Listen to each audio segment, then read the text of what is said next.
पिछले 5 दिन से हिमाचल प्रदेश में कोरोना वायरस पॉजिटिव का कोई नया केस नहीं निकला है। इस वक्त 10 मरीज अस्पताल में उपचाराधीन हैं और 25 मरीज नेगेटिव पाने पर अस्पताल से डिस्चार्ज हुए हैं। ये स्थिति संतोषजनक है, लेकिन देश भर में स्थिति इतना अच्छी नहीं है। जो डेथ रेट कल बहुत ज़्यादा हुआ है, इसलिए हम सबको सतर्क रहने की आवश्यकता है। मैं कल फोटोज देखा है जहाँ पे मैनपुर बैरियर में हिमाचल एंटर करने वाले लोग पंजाब के एरिया में सोशल डिस्टेंसिंग नहीं बना रहे थे। अगर हम 2 गज दूर, जैसे प्रधानमंत्री जी ने अनुरोध किया, मेंटेन करते हैं तो समय उतना ही लगता है। अगर हम सोशल डिस्टेंसिंग मेंटेन करें या ना करें, समय का बचत नहीं हुआ। इसलिए क्यों ना हम हर जगह सोशल डिस्टेंसिंग बनाए रखें। और जो लोग बाहर राज्यों से हिमाचल के अंदर आए हैं, उनको कहा गया था होम क्वारंटाइन के लिए। हम सबको एक बात समझना है कि कोई भी आदमी हेल्दी हो सकता है, उनमें कोई भी सिम्टम नहीं आ सकता, लेकिन फिर भी वो एसिम्टोमेटिक कोरोना वायरस कैरियर हो सकते हैं। इसलिए घर के अंदर भी सतर्क रहने की जरूरत है। सीनियर सिटीजन से डिस्टेंसिंग बना के रखें और अगर हो सके तो अलग कमरे में रहें और हैंड वॉश करते रहें। अगर अलग कमरे में नहीं रह सकते हैं तो घर के अंदर भी मास्क पहन सकते हैं, ये उचित रहेगा। कोई भी सिम्टम आता है तो तुरंत अथॉरिटीज़ को सूचना करें और आरोग्य सेतु ऐप में करेक्ट इन्फॉर्मेशन फीड करते रहें। हमारे नॉलेज में आया है कि कुछ दुकानदार मास्क नहीं पहन रहे हैं। ये जो आदेश है पब्लिक प्लेसेस में मास्क पहनने का, ये दुकानदारों के ऊपर भी लागू होता है। मैंने पहले भी अनुरोध किया था, दुकानदारों का फर्ज है खुद मास्क पहने और ये सुनिश्चित करें कि सब लोग सोशल डिस्टेंसिंग मेंटेन करें और सब लोग जो कस्टमर्स थे वे मास्क पहन के ही लाइन पे खड़े रहे। प्रधानमंत्री जी ने एक बात कही है, इस कोविड-19 के वार में हर एक आदमी सोल्जर है और हर एक आदमी लीडर है। हम सबको मिलजुल कर ये लड़ाई लड़ना है। इसमें कोई व्यक्ति लीडर नहीं है। Serum institute of India Poona, जो ऑक्सफोर्ड यूनिवर्सिटी के कोलैबोरेशन के साथ वैक्सीन बनाने में लगा हुआ है और उनके डायरेक्टर ने कहा है कि कुछ हफ्तों में वैक्सीन तैयार करना शुरू करेंगे। अगर ह्यूमन ट्रायल सक्सेस होता है तो कुछ महीने में वैक्सीन उपलब्ध हो सकता है। ये एक अच्छी खबर है। व्हाट्सएप मैसेजेस इस वक्त एक आदमी एक को ही फॉरवर्ड कर सकता है। इस कारण से 70% फेक न्यूज़ और फेक मैसेजेस सर्कुलेट होना कम हुआ। ये भी एक अच्छी खबर है, लेकिन फिर भी हमें सतर्क रहना चाहिए और इस तरह का मैसेज सर्कुलेट नहीं करना चाहिए। और हमारे नॉलेज में आया तो हम जरूर इस पर कार्रवाई करेंगे। आरोग्य सेतु ऐप डाउनलोड करते वक्त हमें नोटिस करना चाहिए, आरोग्य सेतु .apk एक ऐप है, ये बहुत खतरनाक है। इससे आपका सारा डाटा कोई और चोरी कर सकता है। इसलिए आरोग्य सेतु .apk जो एप्लीकेशन को आपको डाउनलोड नहीं करना चाहिए। सिर्फ आरोग्य सेतु ऐप ही डाउनलोड करें और सही इंफॉर्मेशन इसमें डालें। इसके बारे में एक और बात मैं कहना चाहता हूँ। अमेरिका और साउथ कोरिया में शुरुआत में केसेस एक जैसा था, बाद में अमेरिका में टोटल केसेस 10 लाख हुए और साउथ कोरिया में 10,000 रह गए। इसका कारण साउथ कोरिया ने आरोग्य सेतु ऐप का एक पैरेलल ऐप अपने देश में लागू किया था और सक्सेसफुली लागू किया था। इससे हम सीखे और आरोग्य सेतु ऐप इस वक्त देश में 7.5 करोड़ लोगों ने डाउनलोड किया है। हम सब इसको डाउनलोड करें और सही इंफॉर्मेशन डालें। इससे देश में कोरोना वायरस कंट्रोल करने में मदद मिलेगी। भारत सरकार ने ई-संजीवनी वेब पोर्टल लॉन्च किया। मेडिकल कॉलेजेस शिमला, मंडी और धर्मशाला में ई संजीवनी ओपीडी लॉन्च किया है और आप घर बैठे डॉक्टरों से कंसल्ट कर सकते हैं, अपना सिम्टम्स बता सकते हैं और दवाई का प्रिस्क्रिप्शन घर बैठे ले सकते हैं। हम सबको इसका फ़ायदा उठाना चाहिए। फिजिकली अस्पताल ट्रैवल करने से बेहतर रहेगा घर पर बैठे ही कंसल्टेशन करें। WHO ने मेंटल हेल्थ मेंटेन करने के लिए कुछ डायरेक्शंस इशू किए हैं। उनमें से एक, न्यूज़ कंटेंट को कम देखें, दिन भर लगातार न्यूज़ ना देखें और सिर्फ दिन में 1-2 बार न्यूज़ देखें। अदरवाइज लगातार न्यूज़ देखने से एक फियर पैदा होता है और एप्रहेंशन या एंजाइटी होता है और ये हानिकारक है।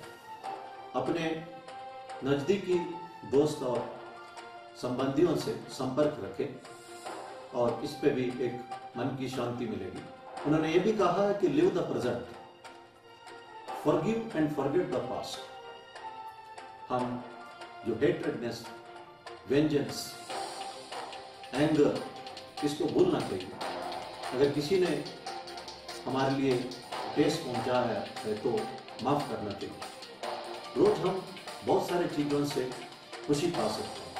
There is a beautiful sunrise या beautiful sunset, a beautiful garden, a beautiful flower, a child's laughter, every small thing in life is to be enjoyed।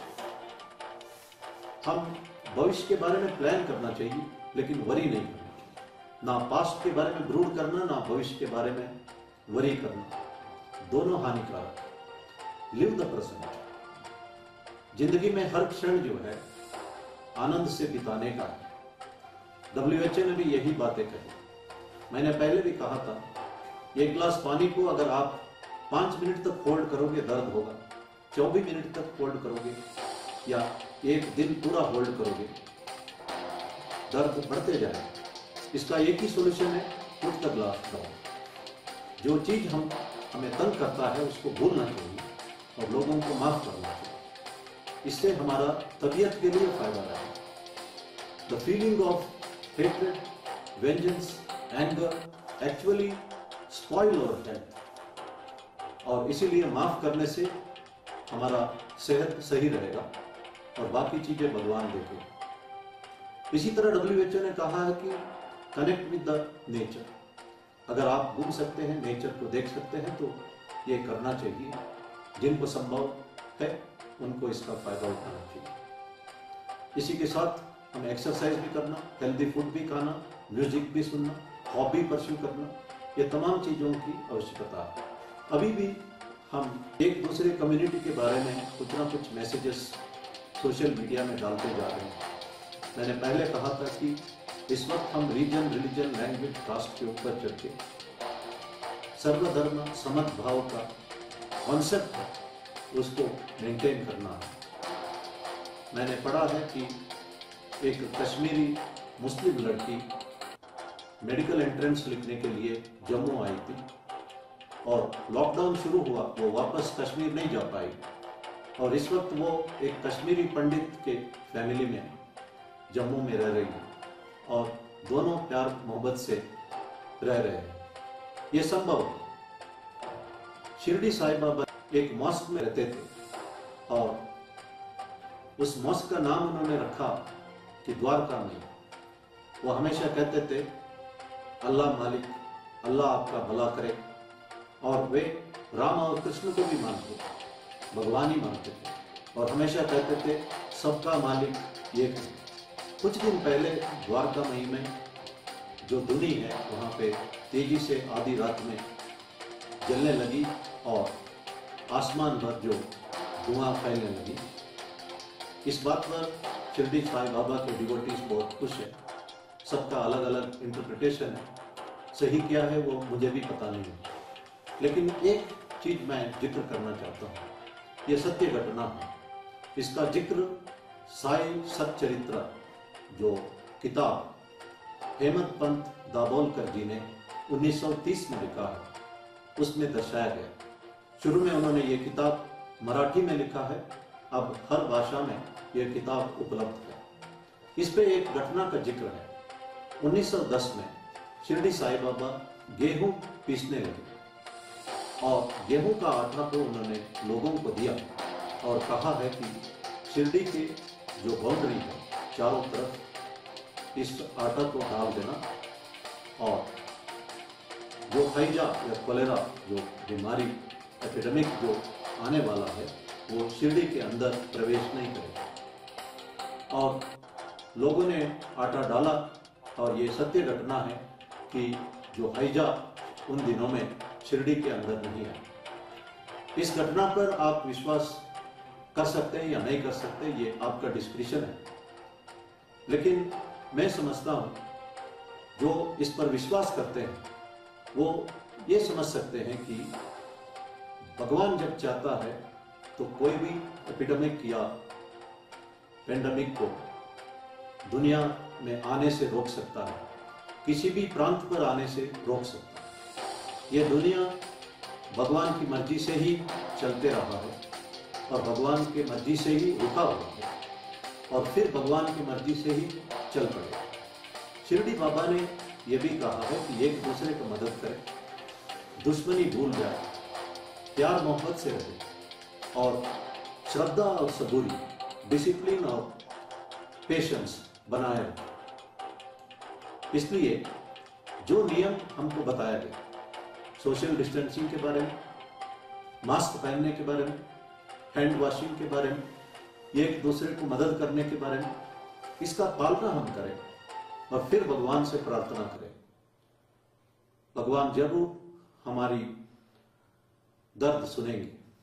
इसलिए मैं पुनः कहना चाहता हूं, भगवान से प्रार्थना करने के पहले हम अपना कर्तव्यों